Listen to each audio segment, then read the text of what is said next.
আমি তোমাদের একটা নতুন গল্প শোনাব। আজকের গল্প হলো বছর কুড়ির আগের কথা।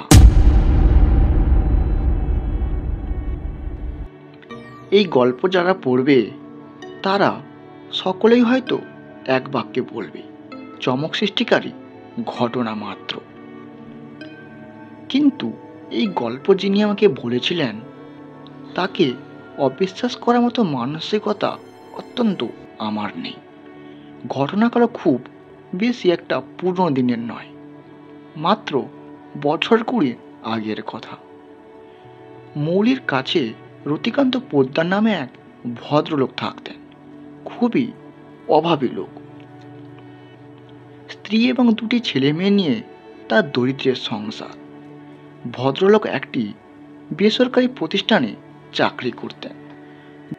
দুর্ভাগ্যবশত সেই প্রতিষ্ঠানটি ব্যবসা গুটিয়ে অন্যত্র চলে যাওয়ায় সেই চাকরি খুইয়ে একেবারে মাথায় হাত দিয়ে বসলেন সেই ভদ্রলোক। একেই চাকরিহীন হয়ে মন মেজাজের ঠিক ছিল না। তার ওপর স্ত্রীর গঞ্জনা শুনতে শুনতে অতিষ্ঠ হয়ে রতিকান্তবাবু ঠিক করলেন আত্মহত্যা করে এই কলহ দুর্ভাবনার হাত থেকে রেহাই নেবেন তিনি। এক রাতে রতিকান্তবাবু বাড়ি থেকে বেরিয়ে সবার অলক্ষ্যে কাছাকাছি একটা বিখ্যাত একটা কবরখানায় ঢুকে পড়লেন। পকেটে কাগজে মোড়া বিষও ছিল। এটা খেলেই সব জ্বালার অবসান হয়ে যাবে। নিরাপদ দেহরক্ষার জন্য নির্জন কবরখানাই হচ্ছে উপযুক্ত স্থান। এখানে কেউ একটা ঠিক চেঁচামেচি করবে না, বাধাও দেবে না, অথচ শান্তিতে মৃত্যুর করে ঢলে পড়া যাবে। তখন ছিল ঠিক একটা গরমের দিন, তাই ফুটফুটে জ্যোৎস্নার রাত। রতিকান্ত বাবু কবরখানায় ঢুকে ঠিক চাঁদের আলোয় আলোকিত জায়গাটার ভেতরের রূপ দেখে রীতিমতো মুগ্ধ হয়ে গেলেন। চিরকালের বাইরে দিয়েই যাতায়াত করেছেন তিনি, ভেতরে কখনো ঢোকার প্রয়োজন মনে করেননি। আজ ভেতরে ঢুকে একটা গভীর প্রশান্তিতে ভরে উঠল তার মন। অন্য সময় হলে এই কবরখানা ঢোকার কথা সজ্ঞানে চিন্তাই করতে পারতেন না তিনি। কিন্তু মৃত্যুর জন্য মানুষ তৈরি, তার আর কিসের ভয়। সেই কবরখানায় ঢুকে এদিক সেদিক ঘুরতে ঘুরতে একেবারে দিশেহারা হয়ে পড়লেন। সেইখানে কত বিচিত্র রকমের স্মৃতিসৌধ আছে যা তার ধারণারও বাইরে ছিল। অবশেষে অনেক ক্লান্ত হয়ে একটা খুব সুন্দর সোপানযুক্ত বড়সড় স্মৃতিসৌধের ওপর বসে পড়লেন। ফুরফুরে করে হাওয়া বই আছে, সেই হাওয়ায় ঘুম নেমে আসছে চোখে। কত মানুষ তো এর ভেতরে নিশ্চিন্তে নিদ্রা নিচ্ছে। কাজেই এর ওপর শুয়ে যদি কেউ একটু ঘুমোয় তো আর কি বলার আছে। এই ভেবে তিনি সেই কবর সৌধের মসৃণ পাথরের চাতালে শুয়ে পড়লেন। কেউ কোথাও নেই, নিস্তব্ধ নিঝুম চারিদিক, শুধু আগাছায় ভরা। মাঝে মধ্যে একটা কিন্তু কুকুরের সেখানে ছুটোছুটি ছাড়া আর কোনো অস্তিত্ব নেই। শুয়ে থাকতে থাকতেই ঘুমিয়ে লুটিয়ে পড়লেন ভদ্রলোক। কতক্ষণ ঘুমিয়েছিলেন তার ঠিক খেয়াল নেই।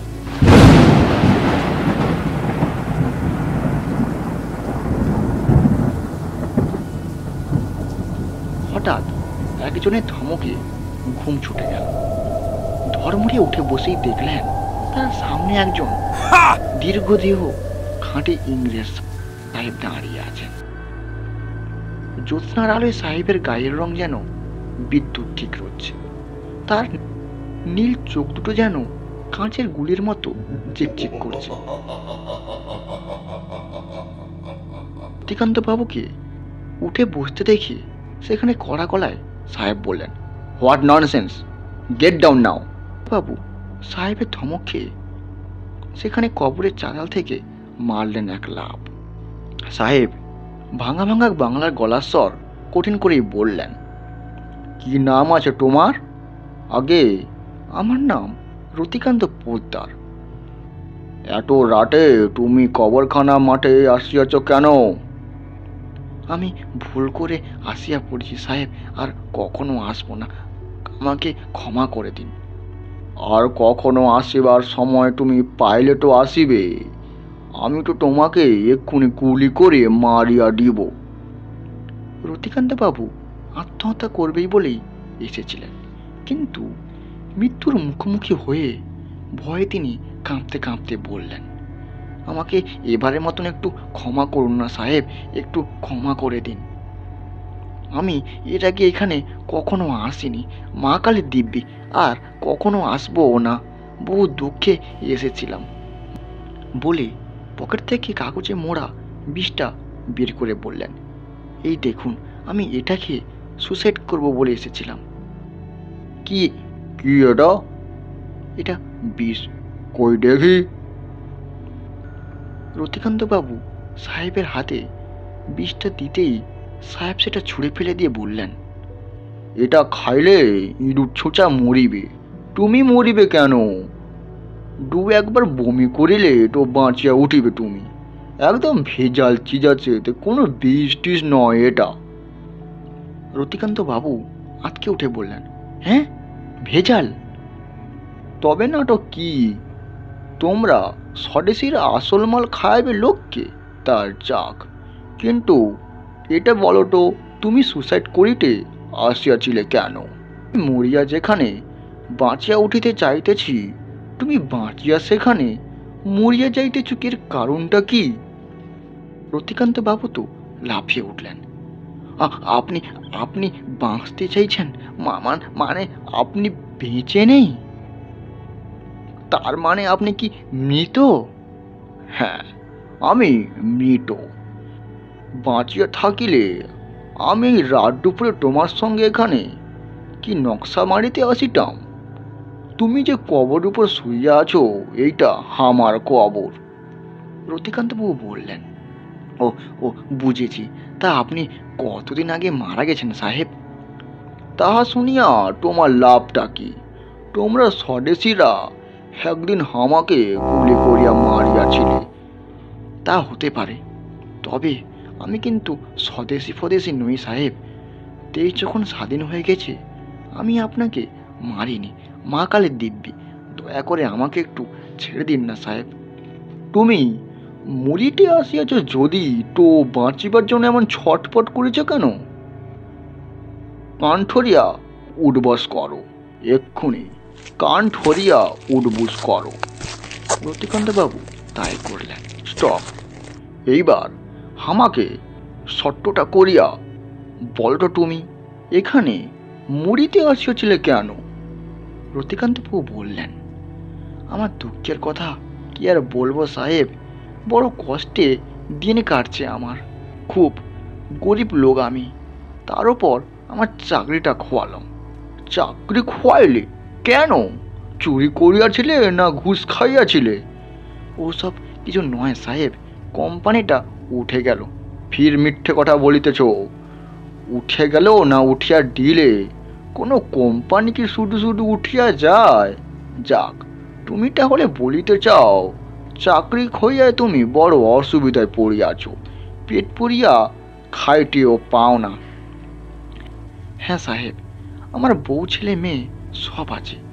আমি এখন এমনই অভাবে পড়েছি যে নিজেও খেতে পাই না। ঠিক করে আমি আমার বউ বাচ্চাদেরও খেতে দিতে পারি না। ও, এই জন্য তুমি মরিতে আসিয়াছিলে? ঠিক তাই।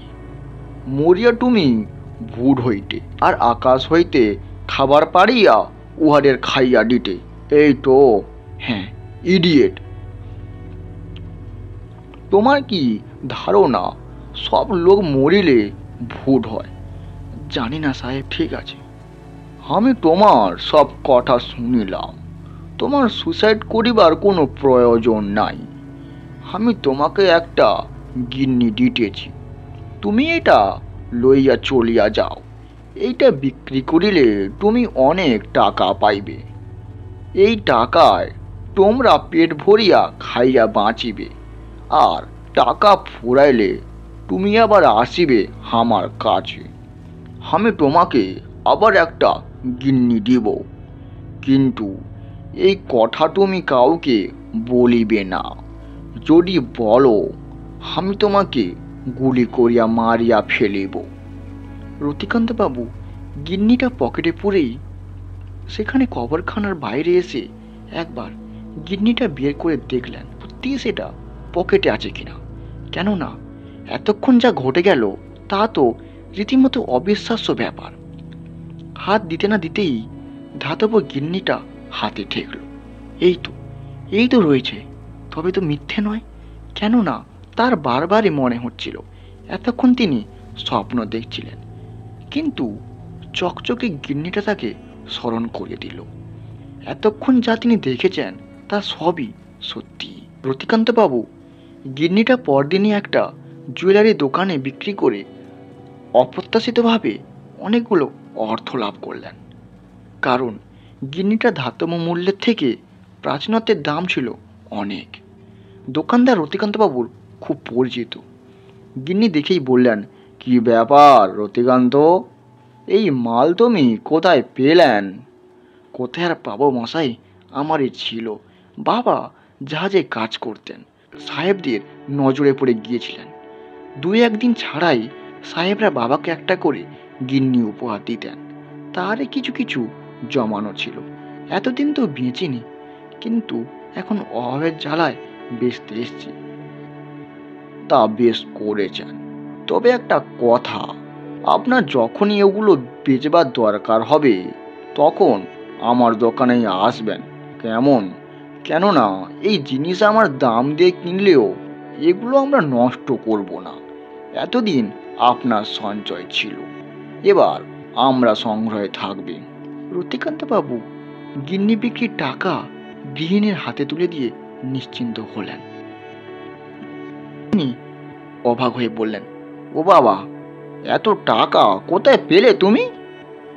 এই যে শুনলাম তোমার চাকরি নেই বলে। চাকরি সত্যি নেই নাকি? তো ছোটখাটো একটা কাজ জুটিয়াছি, তবে সেটা দিন মানে নয়, রাত্রে।